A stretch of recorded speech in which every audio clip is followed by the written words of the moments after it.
It was just past 7:15 p.m. when the first champagne flute clinked. The Waldorf ballroom gleamed with a kind of opulence that made everything else seem small. Crystal chandeliers, gilded columns, waiters in pressed uniforms, and guests who moved like they owned the air between the walls. Every laugh was just a little too loud. Every gesture rehearsed. Money didn't whisper in this room. It shouted. Maria stepped in through the side corridor, holding her tray like a shield. Her black dress was simple, pressed, but didn't shine like the others. No jewels, no statement heels, just black flats that had seen too many double shifts. Her hair was pulled into a tight bun, her face bare. She walked with quiet purpose, weaving between tablecloths and glass towers of hors d'oeuvres, unnoticed for now. That wouldn't last. Near the center of the room stood a cluster of women dressed in silk and sarcasm. One turned, catching sight of Maria. Her red lipstick barely moved as she said, loud enough for others to enjoy, "That poor girl must have wandered in from the staff exit." Another added, "Look at those shoes. Are those even leather?" The laughter didn't echo. It slithered. Maria heard it. She always did. But she didn't stop. She adjusted the angle of her tray and continued toward the bar. The rhythm of the room changed slightly. People began to notice the one who didn't belong. It was never just about what you wore. It was how little you mattered to the ones who could afford not to see you. Then came Preston Ford. He moved through the crowd like a wind too sure of itself. His suit was custom, his shoes shined like promises, and his hair perfectly imperfect. The kind of man who was born into deals and dinner parties. He had a whiskey in one hand and attention in the other. When his eyes found Maria, he didn't blink, just leaned a little toward the group he was entertaining. His voice sliced through the noise. "If she can dance, I'll marry her." He smiled like it was a gift. The table exploded in laughter. One man choked on a shrimp cocktail. Someone else clapped as if he'd made a toast. Maria turned slightly, but not toward him. She was placing a new glass of wine on a tray beside the pianist. Her expression didn't shift. Her back didn't stiffen. But something in the air did. She felt their eyes now. Curious. Cruel. They weren't laughing at the joke. They were laughing at her. Behind her, Preston went on, "Come on, look at her. Bet she knows a little tango. Or maybe she just stumbles around like she carries those trays." He looked around, waiting for the applause line. He got it. Someone nearby added, "Does housekeeping usually perform now?" More laughter. This time louder, more confident, because permission had already been granted. Maria took a breath. Not deep. Not dramatic. Just enough. She shifted her tray to the other hand, walked away. Her flats made no sound on the marble, but every step was clear. There were no guards at the door, no one stopping her, just eyes, dozens of them, watching to see if she'd break. She didn't. She passed the dessert table, refilled a flute, nodded to the bartender. All the while, their voices trailed her like perfume, sticky, heavy, dismissive. One woman whispered, "Poor thing probably thought this was a fundraiser." Another replied, "Maybe she just likes pretending she belongs." Maria didn't pretend. She worked. She moved with a rhythm they didn't understand. Not smooth, not trained for spectacle, but practiced. She'd walked rooms like this before, just never with this many eyes on her. She didn't know it yet, but something had shifted. Not in the room, in her. And for the first time that night, someone near the door wasn't laughing. He was watching. The service hallway behind the ballroom smelled faintly of citrus cleaner and stress. It was 2:20 p.m., but no one had looked at a clock in hours. Steam hissed from the kitchen doors, voices bounced off the tile, and trays clattered onto stainless steel counters. Maria had slipped back there to refill a rack of flutes. She stood near the dish return, adjusting the knot of her apron, when the words came through like a sting. She didn't see their faces, didn't have to. Two of the newer servers, barely out of college, whispered just loud enough. One said, "She's really working this thing like she belongs here." The other laughed, low and sharp. "Did you see that dress? Looks like something from a church donation box?" They snorted, probably thinking she couldn't hear. Or maybe they didn't care. Maria froze for half a second. Her hands still gripped the towel she had used to dry a glass. Her reflection caught in the steel panel ahead, warped slightly, but enough. The bun, the black dress, the tired eyes. They saw cheap. She saw clean lines. She saw hands that had worked, not waved. She didn't blink. Behind her, the two kept talking. Heard she begged for this shift. Must have needed the money. Probably couldn't even afford a subway ride home. The towel in her hand twisted slightly. Her knuckles tightened, but not enough to shake. She didn't move toward them, didn't offer a word, just let the silence close the gap like a door. The reflection didn't flinch. She stared at herself, not with pity, but with something steadier. She had heard worse. She had been judged faster. Still, there was always a flicker, that small, quiet sting just behind the ribs. It faded slower than it arrived. She smoothed the front of her apron, adjusted a strap that didn't need adjusting. Her spine straightened. The towel went back on the tray. Then she stepped forward, one foot in front of the other, not rushing, not shrinking, as if she had never heard a word. Because nothing they said changed how she carried herself, and nothing they believed could rewrite what she knew. She belonged wherever she chose to stand, and tonight she would make them watch, not hear, not understand, just watch. It was 3:10 p.m. when Maria returned to the ballroom, weaving through clusters of guests with practiced ease. Her tray held a neat row of glasses, perfectly aligned, each stem shining under the crystal lights. She didn't look left or right, just followed her route with calm focus, until a soft hand caught her arm. The woman wore a silver gown that shimmered like ice. Her hair was swept into a sculpted twist, and diamonds clung to her ears like they belonged there. Her smile was wide, too wide, and her voice floated out like perfume. "Sweetheart, you're holding that tray all wrong."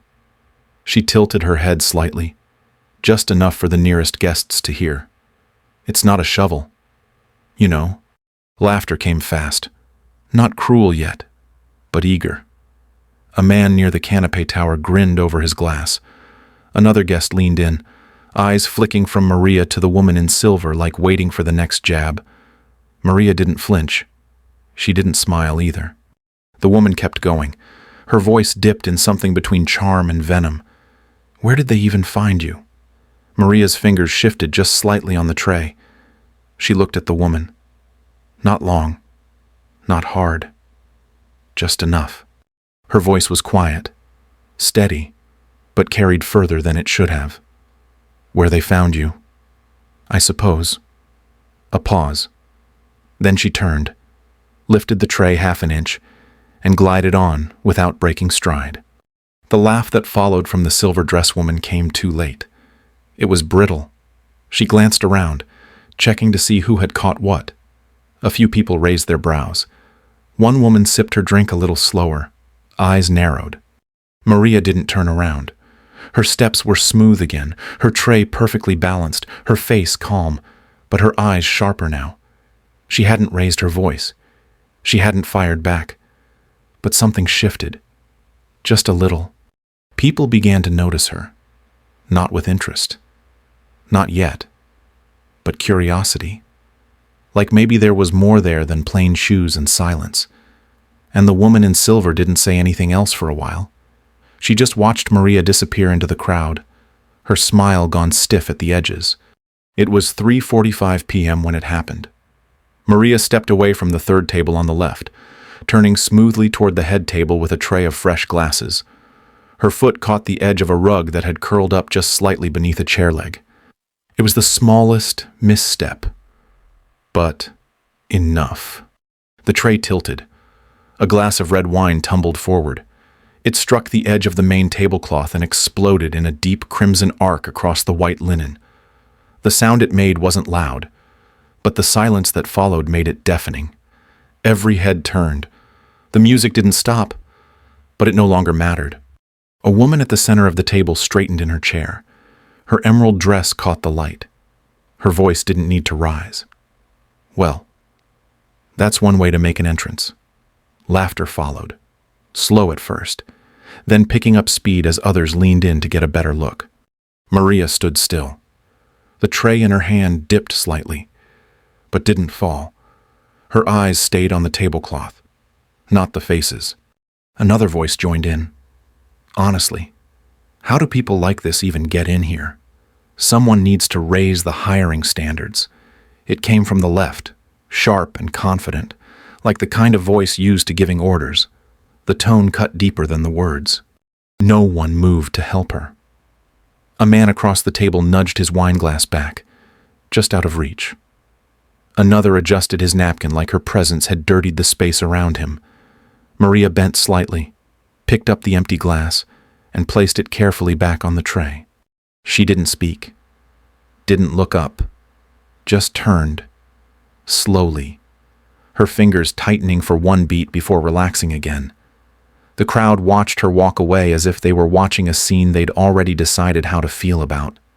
She walked like nothing had happened, but inside her chest, something folded itself into silence and stayed. By 4:15 p.m., Maria was back on the floor. The tablecloth had been changed, the glass replaced. The guests had moved on to gossip and oysters, but her body still held the memory of the spill. Her fingers stayed too still, her shoulders too square. She moved carefully now, not with fear, but with something else. A quiet, coiled fire. And somewhere between one table and the next, her mind slipped back. It always did when things got heavy. It was a Sunday morning in their apartment in Queens. The light came in sharp through crooked blinds, falling across the wood floor that creaked with every step. Her father was in the corner, fiddling with the old speaker, trying to get the tango to play without static. He wore socks and a paint-stained tee, and when the first few notes broke through, he smiled like they were gold. He looked over at her. Come on, mi hija. Bare feet. Trust the floor. She stepped out slow, the boards cool against her heels. He took her hands, one rough from work, the other always gentle. They counted quietly under their breath. Forward. Pause. Back. Turn. She stumbled once. He caught her wrist with a soft laugh.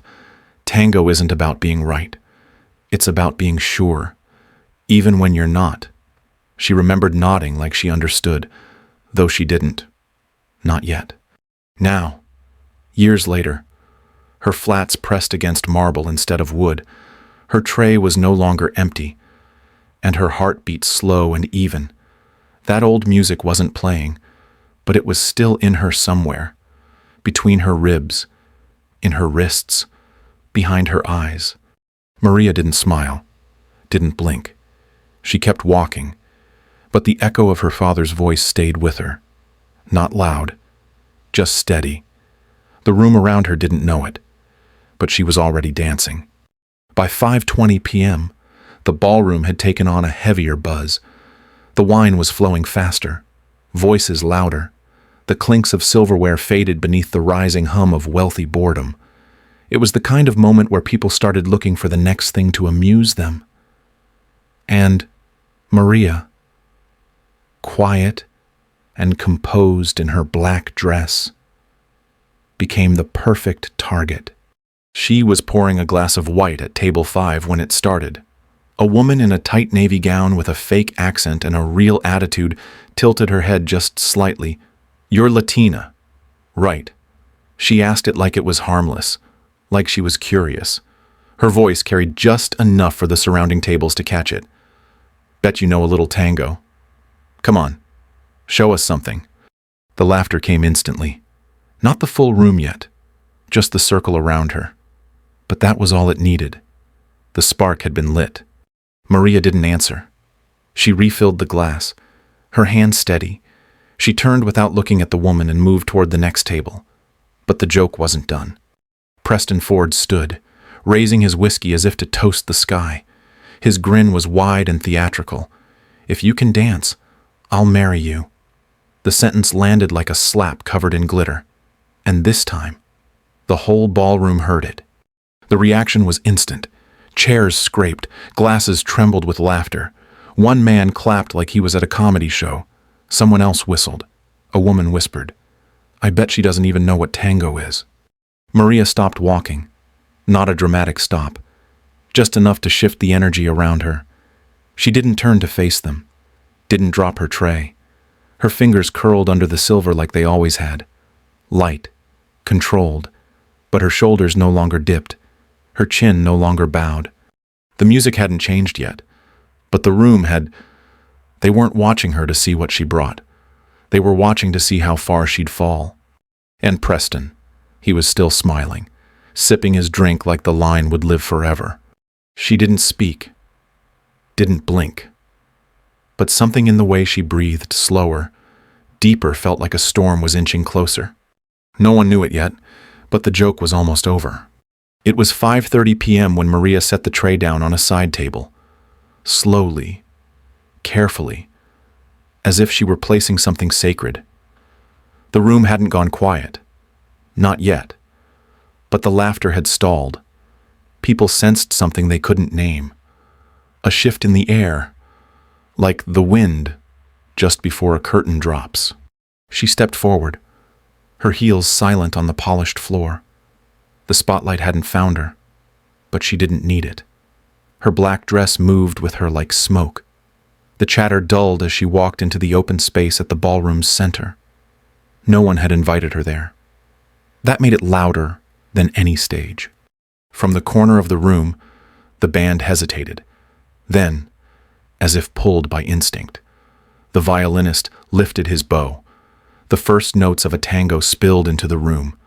Slow, tense, the kind of music that doesn't ask for attention. It commands it. Maria closed her eyes for half a breath. When they opened again, they were no longer soft. She took the first step like it was part of her. Not a performance. A memory lived forward. Her foot slid, turned, caught the rhythm as if it had always been there. The room faded behind her. People stopped talking. Glasses paused mid-air. Even the ones who had mocked her tilted their heads. They didn't clap. They didn't whistle. They just watched.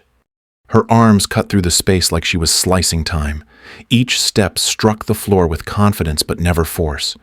It was not a show. It was a reclaiming. She spun once, sharp and clean, her dress catching light like a blade. Preston's smile cracked, just barely. Someone near the back whispered, "Oh my God." Another murmured, "Is this happening?" Maria didn't hear them.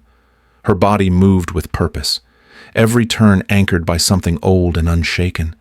She was no longer holding back. Not for them. Not for anyone. She moved like someone who'd waited her whole life for this moment, without ever needing it.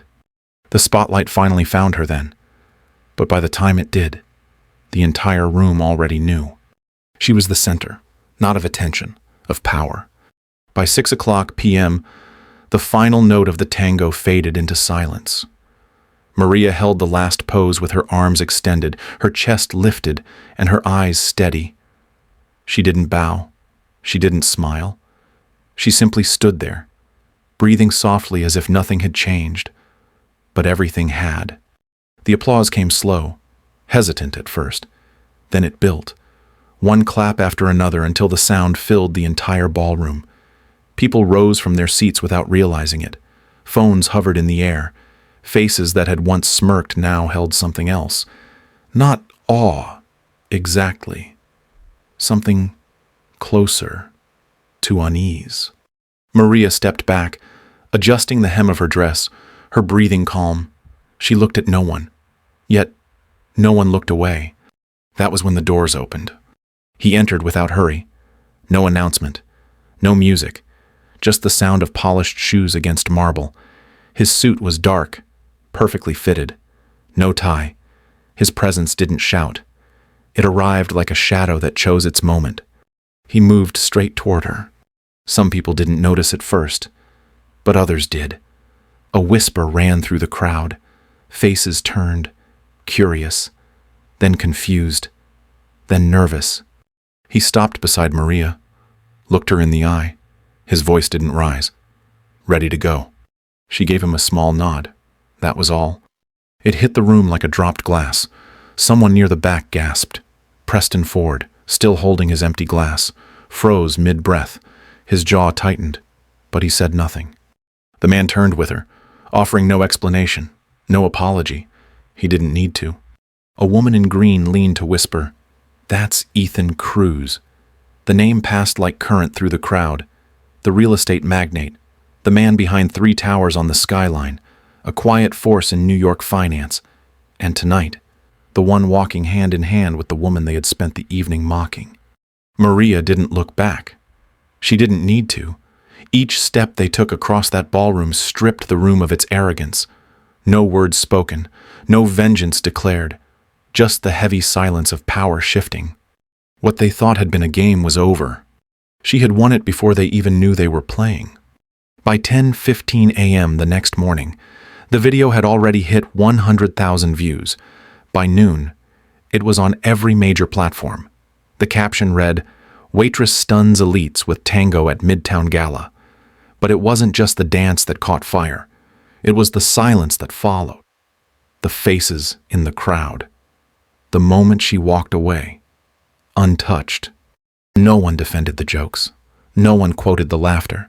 And no one came to the rescue of those who had spoken first. The woman in the emerald dress had a corporate deal fall through by lunchtime. A terse email. No explanation. Just a cancellation. By dinner, her name trended under the word elitist. A clip of her laughing during the spill circulated on loop. The man who made the housekeeping joke his law firm quietly took him off the website. He claimed it was vacation. But inside the group chat, no one replied to his last message. And outside, calls stopped coming. Maria said nothing. She didn't tweet, didn't make a statement. She wasn't tagged in any videos. And yet, people knew. The weight had shifted. Not from noise, from absence. Ethan Cruz never appeared on camera, but 3 phone calls went out that morning. Quiet ones, the kind that don't show up on record but move faster than public opinion. Sponsorships were pulled, speaking invites withdrawn. A gala next month was canceled altogether. The people who had laughed the loudest now sat very still. There was no protest, no outrage, just a ripple effect of consequences moving room to room, the same way Maria had, steady, precise, without needing to announce themselves. She didn't take a victory lap.